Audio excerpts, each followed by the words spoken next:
Welcome, everyone, back to the Fantasy Football Profit Podcast. I'm Craig, joined by Jeff, as always. And today we're going to talk some trade targets. And these are not just like big names that you want to go get and trade for. These are more under the radar guys that I don't think are valued very much by a lot of people, that I believe you could get for a small price. And surprisingly, I think they're better than people think, right? Or they're slightly getting better. There's some signs that we see that that they could be guys that really help you down the stretch. So I don't think they'll cost you a lot. First name I'm going to bring up, Michael Pittman. Michael Pittman was pretty much written off, I would say, to start this year. In our auction, Jeff, I picked him up for $6 in an auction draft for Michael Pittman, who's a good talent. $6. No one believed in the guy, right? And I bring up Michael Pittman's name right now. You're probably even thinking, he's not, whatever. Not that interesting, is he?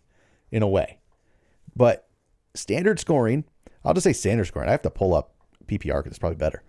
He's 27th in standard scoring, which again, not amazing, but just outside of wide receiver 2 territory if you're looking at a 12-team league. You know what's even more interesting, though? You know how many catches Michael Pittman is on pace for this year? How many? 113. I wouldn't have guessed that. And 1150 for yards. He's on pace for 113 and 1150. That's pretty good. Why he's not a bigger fantasy name with that kind of pace? Touchdowns. They're not there right now. But can that change with Gardner Minshew? He's had one game with Minshew as the starter, and he went 9 for 109. No touchdowns in the game, but 9 for 109, 14 targets. In 4 of his 6 games this year, though, he's had over double-digit targets. 11, 12, 11, 14. He's caught 8, 8, 9, 9. He's had 4 of his 6 games over 8 catches. But no one is talking about Michael Pittman. I truly think you can go get him for probably very little. I don't think it's going to cost you a lot. I mean, you have him on your team. Is he in your starting lineup week in and week out? He is, because he's not massive numbers, but how many times does he hurt you? I think he hurt me once or twice. Once for sure. The 5 for 52 wasn't great, but the 1 for 15, he killed me. But I think every receiver does that to you. Jamar Chase did that to you. I'm not making the case that it's bad. I'm making the case that I think you're right as far as you won't have to give up a lot to get him because, historically his TDs have never been there. You're on a run-first offense. And yes, people are still thinking that the offense is going to be exactly like it was because you're not really thinking, okay, now that Anthony Richardson is probably going to be gone for the rest of the year, who's taking the helm and what can we expect? They never had anyone like Minshew, really, which is, he's been a little more of a gunslinger and trying to win games and make a name for himself. They're going to have to change up the offense. And yes, you will get the running game back, maybe, right? We don't really know yet. So I do think that there's a lot of upside for Pittman, which I really love the case you laid out for him because I think Minshew is a game changer for him. Obviously Richardson would have been a better fantasy player overall, but Minshew is better for Michael Pittman. So Michael Pittman, if you're playing PPR, you're playing full PPR, Michael Pittman is wide receiver 14 in PPR, Jeff. He's been peppered. I mean, the one game with Minshew, how many targets did he have? It was 14 targets. 14 targets. So he's had I don't have the year. I could look up the year targets, but he has to be one of the, I'll pull this up. I have to have the numbers here. He's 5th in the league in targets. 5th in targets. It's Jamar Chase. It's Puka. It's Stephon Diggs. It's AJ Brown. And he's tied for 4th. He's tied with AJ Brown. He's one more target than Tyreek Hill. One more target than Devontae Adams. It's just unreal to me. So Michael Pittman, definitely, I think you can go get him. I think you can go get him, and it's not going to cost you a lot to do it.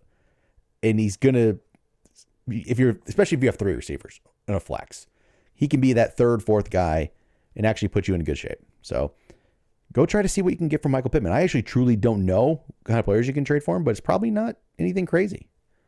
Ramondre Stevenson, maybe somebody's that bad at running back where they really need a running back. Ramondre Stevenson just had a game where Stevenson's running back 22 in standard.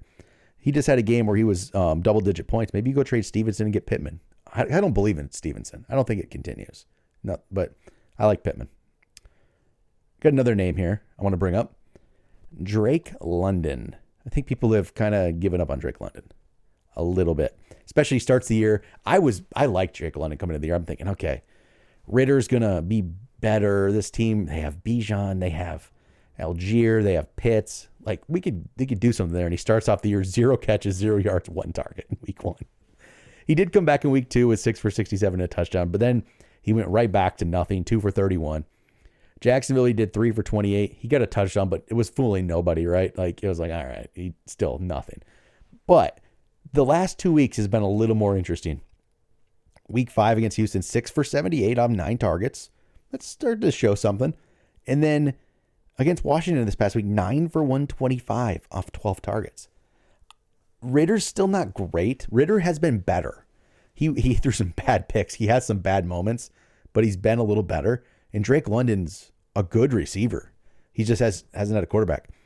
So Drake London, again, I don't think Drake London is going to cost you much of anything. I mean, once again, I like both of them because they really are. We're not naming anyone that you're going to have to reach to get. I don't think you have to give up a ton. And I think both of these guys are trending in the right direction. And I also think that this is probably before they might not work out, right? But I think that all of the stats and everything are going in the right direction. And if you wait one more game, if they catch another touchdown, if they do something like so if you wait a little too long, maybe like Pittman, Minshew throws a 2-touchdown game to Pittman and everyone's on it, right? Same thing could be happening with London because he is one of those sophomore guys that you think are going to break out. He has all of the measurables. He's someone that people want to talk about. They want to root for. And I like the fact that, like, if I look at his targets and receptions, they're literally trending up in the right direction, every single one of them. And he has 2 touchdowns this year. But we all know that Atlanta's going to be a run-first offense. So if you get him now, you're not going to have to pay anything for him. I think if I was an owner and I'm staring at these guys, I'd be like, I'm happy to part with them for anything that can really help me. I'm not saying you get them for free, but I don't think you're going to have to give up a star player in order to get them. And you're not getting them thinking, oh, God, this guy's going to change everything for me. No, it's just they're trending in absolutely the right direction. I think it's going to get better. One more receiver I'm going to throw out there, but I think this one's going to be a lot harder to actually trade for because I think the people that actually have him probably love him right now. It's Adam Thielen. He's been, really, really good, but it's still Adam Thielen. And again, this is a guy that everyone was down on completely just because he went to Carolina. We thought he's done. He's washed up. It's over, and he's wide receiver 6 in standard. Yeah. I think 3 in PPR. But the one reason why I think maybe you could get him is on bye this week. And there could be people out there like, all right, I got to trade him now before the value's gone. But I don't necessarily think it's going to be gone. I don't think Bryce Young has anybody else to throw the ball to. And Adam Thielen has 11 catches in 3 games this year. 11. He went 11 in week 3. He went 11 for 145. Week 5 he went 11 for 107. Week 6 he went 11 for 115. All 3 of those games he caught a touchdown as well. Those are that's big time numbers. And never would have seen it coming. I'm kind of disappointed I missed that, but I think everyone missed that. Yeah, I don't think anyone saw that. No, no one did. I agree with you again. It's probably harder. This is the one that I think would be hard to get because what kind of value would you have to give up? If I don't want to trade much for him, on mine, I would be willing to give up. Like, you're on a bad team. He's an older player. You're kind of like, I could see a world where I give him up, but it would have to be for something pretty good. And you just don't think you're going to get the. So I like where your head is at, but that one's tougher. Yeah, but the first 2 I think are legit. This one is, and maybe you're right. Maybe it is possible. And I'm trying to look at like who did they play. Is there anything that can really get in his way? Right now, I don't see anything. He's had 4 touchdowns in 6 games. He's had 3 of them over 100 yards.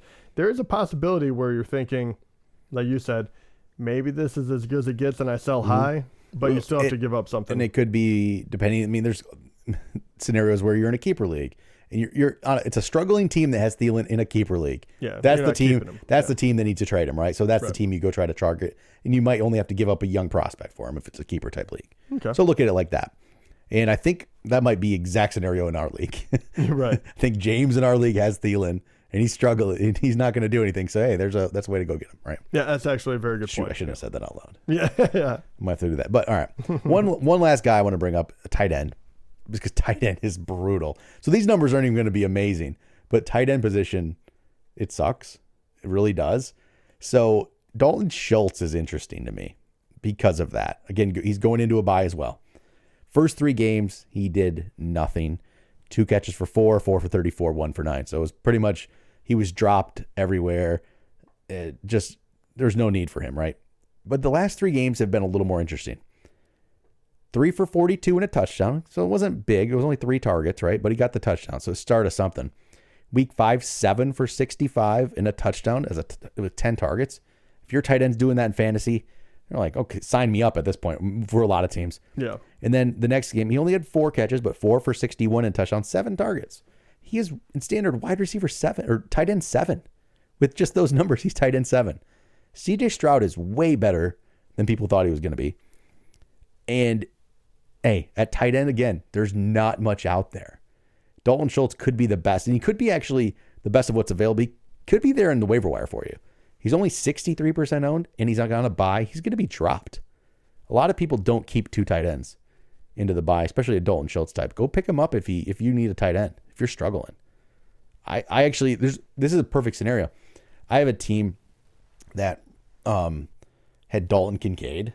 He wasn't doing anything, and he got hurt. So I picked up Dalton Schultz. If you're like a team that had Kincaid or something like that, holding on to one of those guys, let's say you have like David Njoku, who hasn't done anything either, go get Schultz. He's way better than what those guys are putting up for you. Go get Schultz. So again, none of these names are like amazing, and they're not putting the biggest numbers. Thielen is crazy enough, the one who's actually putting them like real, like this guy's a stud type numbers. But you can get these guys for probably nothing, and Schultz especially could be on your waiver wire. So go after this. One name I'll throw out there just as like a heads up, Deontay Johnson. Should be coming back for week 7. I actually picked up in a league that he got dropped in. He's 70% owned, so he's probably not dropped in most leagues. But maybe, we don't even know if he'll do anything. But just a name, hey, maybe he's on your waiver wire. You never know.